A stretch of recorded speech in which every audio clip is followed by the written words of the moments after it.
Hola, ¿qué tal? Bienvenidos a nuestro podcast postoperatorio, el podcast de la Asociación Mexicana de Cirugía Plástica y cuyo objetivo es hacer llegar la información para todo el público en general de manera clara, objetiva y que puedan estar informados de una forma completa, verídica y de la voz de los cirujanos plásticos certificados en México. Y bueno, les quiero presentar a dos invitados el día de hoy que tengo aquí y vamos a empezar por las damas. La doctora Carmina Cárdenas, que viene de Tijuana y aparte es la tesorera de la Asociación Mexicana de Cirugía Plástica. Bienvenida, Carmina. Muchísimas gracias, Martín, por la invitación. Es un placer y yo soy totalmente pro educación, así es que me da un gusto poder colaborar con la Asociación Mexicana. Con nosotros un gran amigo mío de Misiones Argentina, que es un profesor internacional, que yo lo voy a decir porque tú no lo vas a decir. Yo sé que eres muy humilde, pero es un ponente internacional de un prestigio mundial en diferentes tópicos de contorno corporal y hace unos meses estuvimos allá en su tierra, pero estuvimos en Iguazú, Argentina. Mi amigo Gustavo Abril. Bienvenido, Gustavo. Carlos, un verdadero placer estar contigo aquí, con la doctora Cárdenas. Siempre siento una honra venir a México, siempre me siento como en casa y siempre me siento muy bien acogido y siempre es importante que nosotros podamos compartir nuestras experiencias porque es lo que hace que nuestra especialidad se vaya actualizando, se vaya expandiendo en todos los límites de las regiones donde actuamos. Bueno, pues para nosotros es un honor tenerlos, para nosotros en la asociación tenerlos a los dos en este podcast y yo quiero empezar diciéndoles y preguntándoles que me den su punto de vista de qué sucede en sus consultorios cuando llega una persona preguntando por información sobre una cirugía de implantes de mama, por ejemplo. Es muy común que lleguen pensando que el tamaño mientras más grande es mejor. Y número dos, también llegan con una fotografía diciendo yo quiero tener este tamaño de esta foto de esta artista. ¿Cómo manejas eso, Carmina, con la paciente? ¿Qué le puedes decir a la gente que eso piensa que con una foto que lleve podemos dejarle el busto de esa manera que ella lo quiere? Claro, y gracias, Martín, porque yo opero en Tijuana muchas pacientes de pérdida masiva de peso. Entonces, además de que ellas tienen en su idea de que un implante puede rellenar todo ese volumen perdido y que el implante va a hacer el efecto de levantamiento, ellas tienen esa idea y me enseñan pacientes de puro aumento, de una paciente jovencita que no ha tenido una pérdida de peso, no ha tenido ni siquiera hijos, con pensamientos poco reales. Entonces yo creo que uno de los compromisos de nosotros que somos los que tenemos el conocimiento, unos con más experiencia que otros, pero al final tenemos el conocimiento, es informarles qué se logra con un implante, cuáles serían las expectativas realistas de acuerdo a su caso, a su grado de flacidez, a todo el contorno, porque no solo importa el tamaño que ellas tienen en mente, sino importa la posición de su areola y el pezón, importa el tejido mamario, si está alto, si está bajo en el tórax, si está gruesito el tórax, si está muy delgada, si tiene mucho abdomen. Muchísimos factores van a entrar en qué decisión tomamos al final, pero tiene que ser conjunta. Y las argentinas, ¿qué prefieren? Las argentinas, ¿prefieren busto grande, busto chico? Cuéntanos, Gustavo. Vos sabés, Carlos, y Carmina, que es como cicla y como muchas veces la información a través de las redes sociales distorsiona un poquito los estándares de belleza. Entonces, yo siempre le digo a los pacientes de que uno tiene que tener una imagen real de lo que es su mama. Y un gesto que es muy importante es como cuando uno se despereza, cuando levanta los brazos. Cuando levanta los brazos, uno puede ver perfectamente lo que es la huella o la marca o el footprint que se le suele llamar de la mama. Y ese debe ser desde mi punto de vista, el parámetro real para un aumento mamario.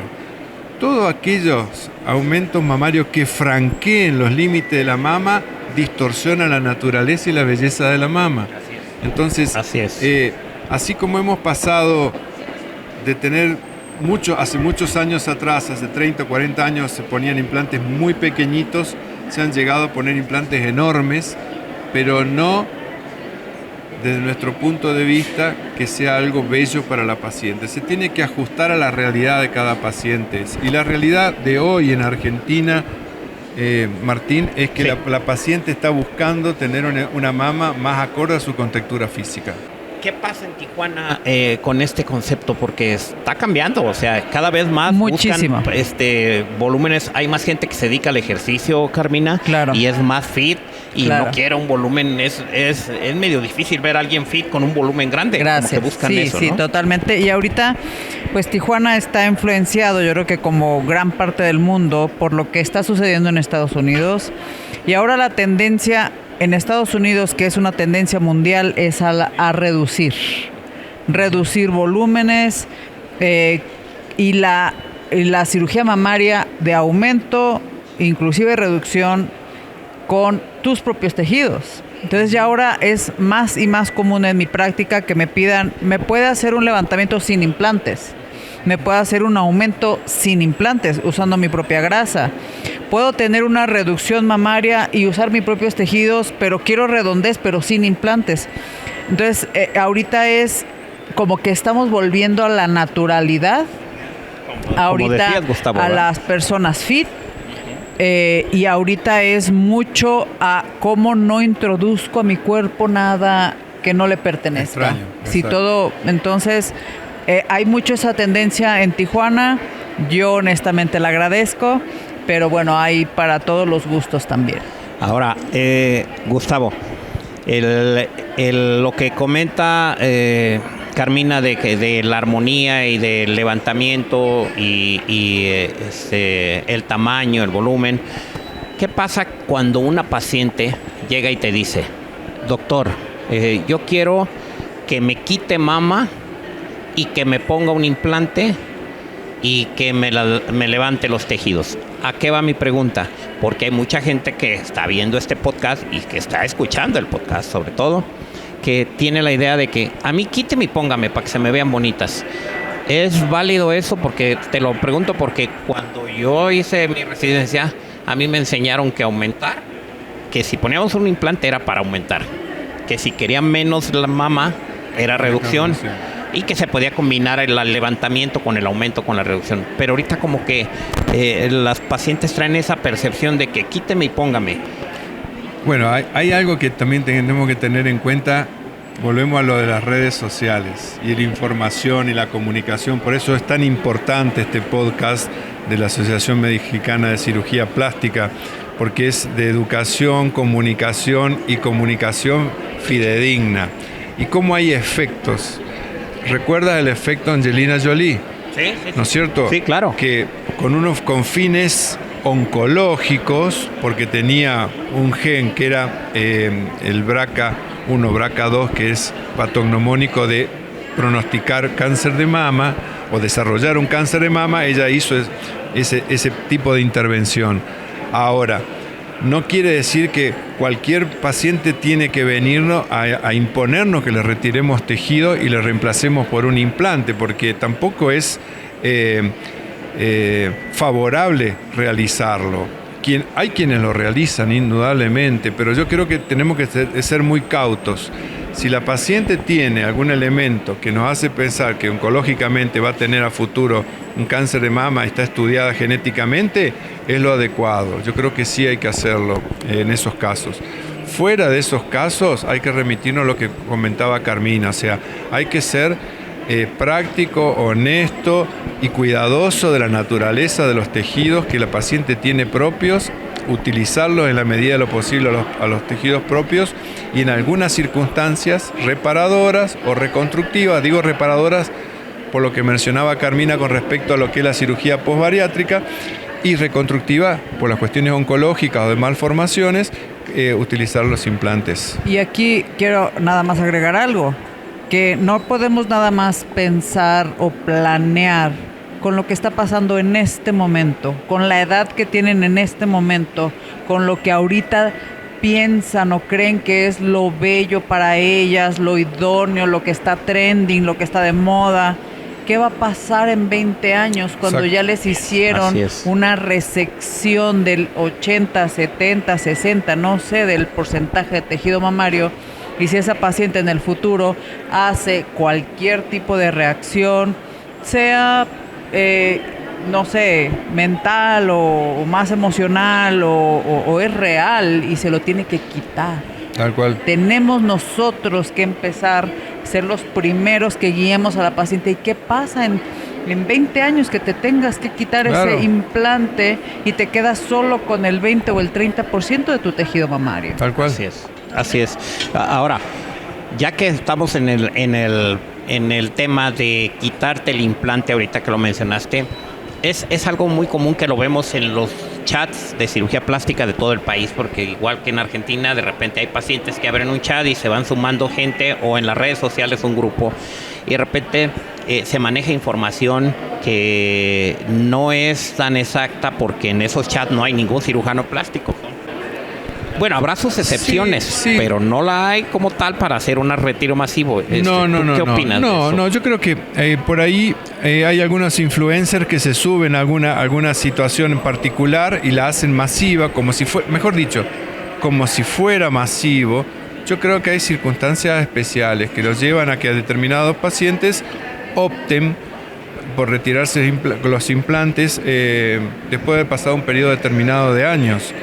Lo que mencionaba Carmina hace un ratito y lo que tú mencionabas también, Martín, con respecto a que hay una tendencia a ser más delgado. Y esa tendencia a ser más delgado muchas veces nos pasa a todos, que nos vamos a los extremos. Entonces, antes la mujer o el hombre iban al gimnasio. Ahora van al gimnasio, corren, hacen triatlón, hacen otro tipo de deportes extremos. Entonces van consumiendo grasa, cada vez tienen menos tejidos y más de una de esas pacientes tienen un implante que a lo mejor no era acorde a su contextura física actual.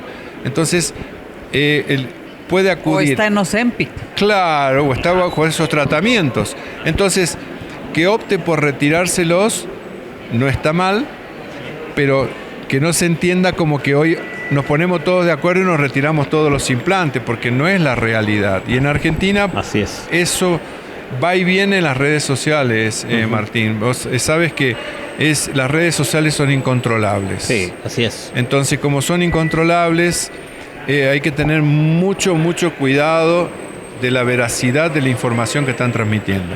Ahora, estamos en este momento en las instalaciones de la Expo Santa Fe aquí en México, porque se está llevando a cabo un importante evento académico para nosotros, que es el Congreso Internacional de la Asociación Mexicana de Cirugía Plástica. Por eso tenemos profesores internacionales como Gustavo. Pero lo comento porque hay un tema específicamente para todos los cirujanos plásticos. Por cierto, aquí están todos los cirujanos plásticos de México. Si tu cirujano plástico, tu maestro en cirugía estética, médico estético, dice que es un cirujano plástico y no está aquí en el Congreso y no está subiendo fotos, es que no es un cirujano plástico. O sea, de entrada, aquí aceptamos puros especialistas certificados. Pero lo comento porque nos mantenemos a la vanguardia de temas interesantes. Y ahorita que mencionaste, tenemos un tema específico sobre la era de los Ozempic, que lo acaba de exponer una doctora, una ponente internacional, y yo quiero preguntarles a ustedes, ¿qué está pasando con esas mujeres que están perdiendo peso en cantidad exagerada? Que yo sé que tú operas muchos pacientes en Tijuana con pospérdida masiva de peso. ¿Qué está pasando con esas pacientes? ¿Cómo llegan a tu consulta que ya perdieron todo del tejido y por el Ozempic u otros medicamentos de esa familia? Pero, ¿qué está pasando? ¿Estás encontrando más dificultad en esas pacientes para reconstruirlas? ¿O es lo mismo que cuando perdían peso normal por una cirugía? ¿Hay alguna diferencia entre la reconstrucción entre estas y las otras pacientes? Sí, fíjate que la respuesta real es no. Yo creo que yo veía peores tejidos con la cirugía bariátrica, especialmente las de bypass, que es una cirugía restrictiva, además de absortiva. Y aunque las de manga se supone que no son absortivas, las pacientes sí tienen mucha depresión de macronutrientes, o sea, y micronutrientes. Están, digamos, desnutridas. Para que nos entiendan mejor. Y en las pacientes con los medicamentos GLP-1, hay mucha paciente muy informada y están suplementándose, están comiendo mejor, así es que hay de todo. Pero yo, honestamente, yo no observo peores tejidos, porque tampoco tienen pérdidas tan severas como con las cirugías. Y eso sí, pacientes de todo tipo de pérdidas, desde 10 kilos, 20 kilos, 30, de todos. Todavía no hay tantos años de la introducción de estos medicamentos, así es que tendremos que ver todavía a más largo plazo. Y a ti, Gustavo, ¿cómo te llegan esas pacientes que ya están llegando más? Sí. En esta era de los EPIC. Sabes que, Martín, hay algo que es importante, que quizás la experiencia más grande la tienen ustedes. A nosotros recién nos está llegando, que es algo que yo hablaba fuera de cámaras con Carmina, porque recién ahora están empezando a llegar pacientes que han estado bajo tratamiento, llevan pocos meses, uno no sabe. O sea, es muy bueno perder peso. El tema es que cuando uno llega a un peso determinado, si lo puede mantener. Porque si esa paciente lo puede mantener, es la paciente ideal para que le hagamos cirugía del contorno corporal y corrijamos esos excesos de cutáneos que pueda tener. Que es la misma paciente que solemos recibir, que bajo un cambio de actitud incorpora la dieta y el ejercicio como un hábito, entra en esa variante, desciende de peso y se mantiene en el tiempo. Entonces yo creo que quizás conociendo un poquito más, y algo que yo le preguntaba fuera de cámara a Carmina, cómo ella estaba manejándolo, porque honestamente yo no he tenido experiencia, pero tampoco quiero ejercer un juicio por desconocimiento, ¿no? Sí.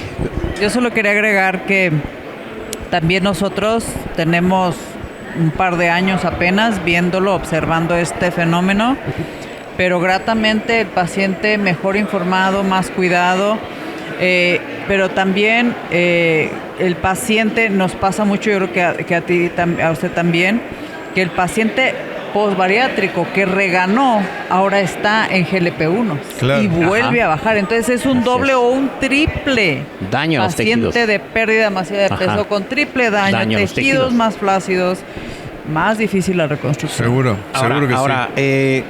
En todo esto también hay un tema, porque mis preguntas van más dirigidas a lo que vemos en los chats, porque yo esté en esos grupos, pero hay gente de la Asociación Mexicana de Cirugía Plástica que está viendo todos los comentarios que hay en estos grupos. Y hay un comentario muy interesante. La era de los nuevos implantes, sin decir marcas comerciales, pero de los nuevos implantes que ya son más livianos. ¿Crees, Gustavo, que esto venga a revolucionar toda la industria de los implantes, por qué no decirlo así, para los fabricantes? Pero en el caso que les pueda interesar a los pacientes o a las pacientes es, ¿va a haber algún cambio en las pacientes con estos nuevos implantes? Porque sabemos que son más livianos, hasta un 30% menos peso, el mismo volumen. ¿Habrá algún cambio en la anatomía? ¿Se van a ver diferentes las más? Porque esa duda la hay. No, pues me los voy a cambiar a los de tal marca, sin decir marcas, porque aquí no tenemos conflicto de interés. Si me los cambio, ¿se me van a ver más bonitos o van a seguir la misma forma y el mismo tamaño? ¿Tú qué opinas? Yo tengo una experiencia corta también, Martín. Tengo casi 2 años utilizándolos. Lo que te puedo decir es, lo he usado en pacientes primarios, que son el paciente clásico que viene para un aumento mamario, lo he usado en casos secundarios, o sea que pacientes que yo había intervenido hacía 8, 10, 12 o 15 años vienen con una contractura capsular, hago lo que habitualmente hacemos, una cirugía secundaria. Y con respecto a, y lo he utilizado también en cirugías postbariátricas y lo he utilizado también en reconstrucción mamaria prepectoral. No varías las formas de las mamas con la diferencia de que pesan menos. Porque tienes todas las alternativas como teníamos con cualquier otro implante, redondos, anatómicos, de mayor perfil, de menor perfil, que al tacto lo sientes diferente.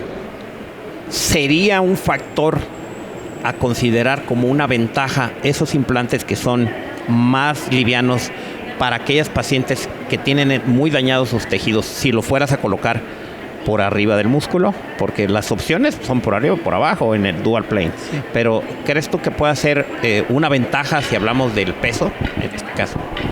No tengo yo experiencia, a diferencia de Gustavo, yo tengo 0 experiencia con estos implantes, pero ahora que vi tu magnífica conferencia, tus excelentes resultados, yo creo que podría ser una excelente opción precisamente para ese tipo de pacientes. Sí. Para quitarles el peso, bueno, no quitarles porque solo el 30%, pero hacerlos que al menos eso no les sume más a la flacidez que ellos ya tienen. Totalmente. Bueno, y vamos a pasar a otro tema relacionado con la mama, pero que es muy común y existen muchas dudas, muchas desinformaciones. Doctor, me voy a operar, pero me da temor ponerme un implante porque voy a perder sensibilidad. Entonces la gente está interpretando que te pones implantes y pierdes sensibilidad porque te pusiste un implante, que ya la mama, los tejidos, me refiero, ya no va a ser la misma. Obviamente que esta información está equivocada. Si a una persona en alguna cirugía, yo siempre les digo a mis pacientes, a ver, ¿esto dónde lo escuchaste? Si me dice en un chat, yo ya sé que en ese grupo no hay cirujanos plásticos. Pero si me dice, no, es que una amiga perdió la sensibilidad, entonces yo ya dirijo más la pregunta a ver, cada persona es diferente, la cirugía es diferente. A lo mejor tu amiga tenía mucho tejido, tenía una hipertrofia mamaria y le redujeron la mama, pero esa paciente, si le redujeron la mama, quien la había operado, seguramente se le informó que podría haber pérdida de peso, porque estamos hablando de mamas, gigantismo mamario, que luego se pierde la sensibilidad. ¿Existe esa creencia también en tus pacientes? Esa percepción de que me pongo implantes y que ya no voy a traer sensibilidad en ningún lugar. ¿La existe? Esa creencia existe, pero me parece que es global, sobre todo en nuestros países. Y otra cosa es cuando viene la paciente y dice, venga doctor, yo quiero que usted me la ponga al implante debajo del músculo, así no se me caen las mamas. Y está en nosotros explicarle bien a las pacientes que ninguna de las dos situaciones son comunes. Así es. Entonces, por eso es que es tan importante este podcast, que informemos honestamente a todos los potenciales escuchas que tengamos, porque vamos a desmitificar muchos mitos que hay, ¿no es cierto?, con respecto a los implantes mamarios y a las cirugías mamarias. ¿Y tú, Carmina? ¿Cómo manejas esa situación cuando te llegan preguntando, voy a perder la sensibilidad? De hecho, lo dicen con otras palabras, ¿sí? Voy a tener muerta la piel del ácido. Dicen, voy a tener muerta la piel después del implante. Pues luego, no, pues tú estás viva, no vas a estar muerta. Pues, ¿cómo vas a tener muerta? ¿Cómo manejas esa información? Yo siempre les explico que el riesgo existe. Existe con implantes y sin implantes. Si se hacen un levantamiento mamario, una reducción mamaria, el implante no es el factor es la anatomía. Aunque los estudios están hechos en la mayoría de la gente, todos tenemos diferente anatomía, inclusive de un lado que del otro. Y un lado sí se les perdió y el otro no, o en un lado muchito y en otro poquito. Todo va a depender de eso, de la anatomía, de la técnica, y que es una posibilidad, pero no es debido al implante.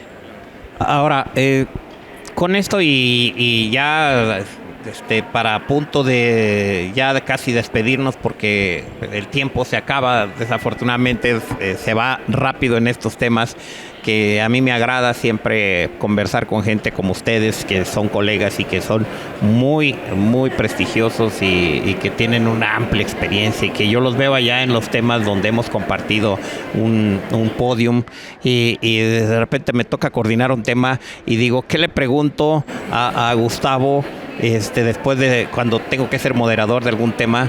¿Qué le pregunto a Gustavo, que es el ponente internacional en este tema? ¿Qué le puedo preguntar al maestro? ¿Qué le puedo preguntar a Carmina que para hablar con ella necesito 3 días después me contesta un mensaje porque tiene consultas y cirugías todo el día y yo no sé a qué horas descansas, Carmina? Pero yo lo que quiero preguntarles para ir cerrando esto, ¿qué le recomiendas tú, Gustavo, a las mujeres, sí, que por primera vez se van a poner un implante? Por primera vez. Me refiero a ¿qué recomendaciones les haces a futuro? Porque mucha gente llega, me pongo los primeros, los voy a poner, pero en 10 años me los cambio, en 5 años me los cambio y me pongo otros o al año. Es una cirugía para toda la vida, me refiero a si estoy a gusto con el tamaño y todo, es una cirugía para toda la vida o tienen que pensar antes de ponerse un implante en que hay que vigilarse, ya no se va a tener que reoperar nunca más, existe la creencia de que los implantes son de por vida y eso no les pasa nada en 60, 70 años. ¿Tú qué le recomiendas a tus pacientes? Yo de rutina a todas las pacientes, primero hay que ver la franja etaria, porque es muy común que vengan jóvenes de 18 años, como pueden venir jóvenes de 25, de 35, de 50 años. Entonces, si es una joven nulípara que no ha tenido hijos todavía, lo primero que le pregunto es si está en sus planes tener un embarazo a corto plazo. Si va a tener un embarazo a corto plazo, les recomiendo que tenga su bebé y después venga a realizarse el procedimiento. Si no está en sus planes o es una señora que ya ha completado su maternidad y ya no tiene planes de colocarse implantes, siempre insisto mucho con los métodos diagnósticos, o sea, de acuerdo a la edad y a los antecedentes, de que mínimamente haga su control con el ginecólogo, mínimamente haga sus controles ecográficos o mamográficos y que independientemente que ella elija colocarse implantes, que va a seguir teniendo que controlarse todos los años con su ginecólogo y todos los años con nosotros, porque lo que nosotros vamos a seguir es cómo esa película que se formó alrededor del implante inmunológicamente en respuesta a la presencia de ese cuerpo extraño en el organismo se va comportando. ¿Por qué? Porque y lo que siempre les digo, Martín, hace unos años atrás decía, no, a los 10 años hay que cambiar, si ya hoy no me pasa a mí por lo menos, o sea, vienen las pacientes a los 10 años, tiene una cápsula grado 1 que es lo normal, tiene sus controles ecográficos y mamográficos, están bien, la paciente se siente cómoda, viene el año siguiente y así sucesivamente. Yo siempre pongo el ejemplo de una de mis kinesiólogas en la clínica que hace 27 años que trabajamos juntos y hace 26 años que tiene el mismo implante. Y yo le hacía una broma a ella como diciéndole, en algún momento te voy a tener que hacer una mastopexia. Y ella me decía, no. Y había tenido 2 hijas, que las 2 hijas están en la universidad ahora. Y revisándola, evidentemente no necesitaba. Ella estaba acorde con su envejecimiento y con la evolución que había tenido con esos implantes que hace 26 años que tiene Martín. Pero podemos tener pacientes que a los 3 años hacen una reacción de contractura capsular y que vamos a necesitar tratarla. Entonces hay que desmitificar también el hecho de que no son para toda la vida, aún sabiendo de antemano que pueden llegar a usarlos muchos años en la vida. Sí, eso es muy importante porque hay pacientes que tienen la idea de que ya los implantes son de por vida y le digo a una paciente de 58 años, le digo, pues para ti sí va a ser de por vida, porque yo tengo tu edad, les digo, bueno, cuando tenía yo 58, les decía, yo tengo tu edad y cuando tú vayas envejeciendo, pues, se van a ir aflojando los tejidos, pero a lo que voy es que no te preocupes, esta cirugía va a ser para el resto de tu vida, no te los vas a tener que cambiar. Claro, sí. Y yo siempre les comento que yo no soy la mejor persona como Carmina Cárdenas persona para recomendar o no recomendar. Yo, porque Carmina Cárdenas, yo soy más pro del busto pequeño. Uh-huh. Y mi idea de belleza es un busto pequeño. 100%. Entonces yo les digo, pero tú estás aquí no para lo que yo te diga o te recomiende, es lo que tú deseas, ¿no? Así es. Entonces, cuando ellas quieren un implante y tienen temor, yo les hablo abiertamente de los riesgos. Las contracturas capsulares, que se pueda movilizar el implante, que pueda tener un seroma, que de inmediato un hematoma, y a largo plazo la deformidad en cascada cuando tienen algo de flacidez, si no han tenido hijos, quizá va a pasar, y esta entonces ya no va a ser una cirugía única. Yo siempre les recomiendo no más de 15 años con un implante, porque es lo que dictó la FDA y el Task Force de los implantes mamarios hace años, y que deben de sí o sí cada año hacer su seguimiento para seguir el comportamiento de la cápsula. Totalmente. Pero yo les hablo abiertamente del linfoma de células grandes. Ahora ya no es solo linfoma, ahora también es vaso celular de la cápsula, y que estamos obligados a que la paciente esté enterada antes y entonces, basado en eso, decida. Ella decide. Tal cual. Pues es que yo creo que concluimos los tres en precisamente, ya lo mencionaste tú, Gustavo, tú lo acabas de decir, Carmina, que lo ideal es para esa paciente, que bueno, para todas, pero estamos hablando de las pacientes que inician por primera vez. Tenemos que decirles todas las ventajas, las desventajas posibles que existieran en cada paciente, que puede ser diferente, y los riesgos que hay de ponerte un implante, así como de hacerte una liposucción, de hacerte una abdominoplastia, que siempre hay riesgos. Sin duda. Con frecuencia llegan y dicen, doctor, ¿y no hay riesgos en esa cirugía? No, pues en todas. También quitarte el tercer molar hay un riesgo como si te operaras de los implantes de mama. Ah, no, pues entonces sí. O sea, pero ya van más informadas, y yo les quiero agradecer a ustedes precisamente que primero se den el tiempo en una consulta, y que no son, yo sé que ustedes no dan consultas por teléfono o por mensaje, eso no funciona. Vayan con sus cirujanos. Quien tiene una intención de operarse tiene que ir al consultorio a que lo revisen. Ya escucharon a Gustavo, que tiene que levantar la mano, tiene que ver la huella de la mama, la huella mamaria, para ver el tamaño. Puedes hacerte una prueba con probadores. Carmina, que las sugerencias que hace respecto a los cuidados, al seguimiento, etcétera. Entonces no se pueden confiar en alguien que les dé una consulta por mensaje, eso no funciona, tienen que ir a un consultorio.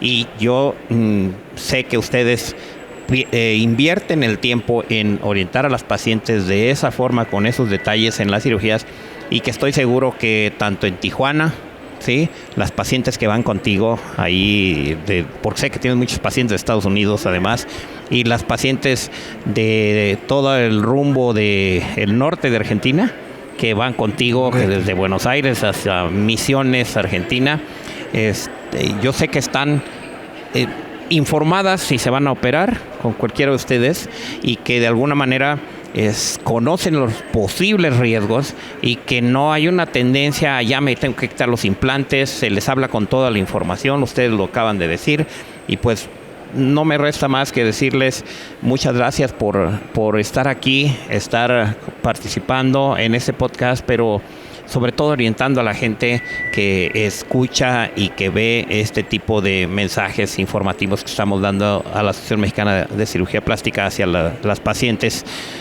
¿Algún mensaje de despedida? ¿Qué te ha parecido México? Nuevamente, yo sé que casi eres mexicano, Gustavo. No, me encantó México, me encanta su gente, me encanta las diferencias geográficas que hay en todo su país, y sobre todo con la amabilidad y el afecto que me tratan. Así que muchas gracias. ¿Algún mensaje, Carmina? Gracias, bienvenido de nuevo. Y bienvenido a las muchas veces que quieras regresar. Muchas gracias, Martín, por considerarme. Y yo solo quiero cerrar diciendo, bueno, tú cierras, pero yo le quiero decir que se informen de medios fidedignos. Las influencers, los influencers, las redes sociales, ChatGPT, no son doctores. Ellos nunca han operado a una paciente, nunca se han enfrentado a una complicación, nunca van a responder si algo les pasa. Tienen que ir con cirujanos certificados del país que sea, informadas. A lo mejor yo las valoro en línea, yo no las veo hasta cuando vienen a operarse, pero yo me tomo mi tiempo para explicarles todo esto desde con mucho tiempo de anticipación en audios, o hablo con ellas, pero todo el tiempo se necesita comunicación. Eso es muy importante y pues les agradezco mucho y espero que estén disfrutando como yo lo estoy disfrutando de estas instalaciones aquí en la Expo Santa Fe, nuestro congreso del área comercial, la plenaria impresionante que se siente cuando estás allá arriba, ¿no? Dando un tema, Gustavo, con más de 1,000 gentes, 1,200, 1,300, que es el promedio que estamos teniendo en las plenarias. Y que todo el mundo está cómodo, está sentado viendo unas pantallas espectaculares. Todos nuestros congresos siempre han tenido una calidad de excelencia, como los congresos que se hacen en Argentina, como el congreso que tú hiciste en Iguazú el año pasado, al que yo fui. Yo sé que tienes varios años haciéndolo y que gracias también por invitarme a ese congreso. Gracias por invitarme también tú a tu congreso de Tijuana, que con mucha frecuencia voy. Y ojalá que lo estemos disfrutando los tres, porque de eso se trata, de disfrutar, de relajarte, de convivir con los colegas, conocernos más. Y bueno, pues aquí estamos en este espacio informativo, y usted y tú que nos favoreciste con tu atención durante este podcast, yo no me resta más que decirte que continúa con los diferentes podcasts que vamos a estar subiendo, tanto de aquí de la Ciudad de México como de diferentes ciudades en donde se están grabando los podcasts, precisamente para que tengas toda la información. Yo soy Martín Lira, cirujano plástico certificado de la Asociación Mexicana de Cirugía Plástica, y bueno, aquí estamos. Muchas gracias por todo. Gracias. Gracias. Gracias, muchas gracias.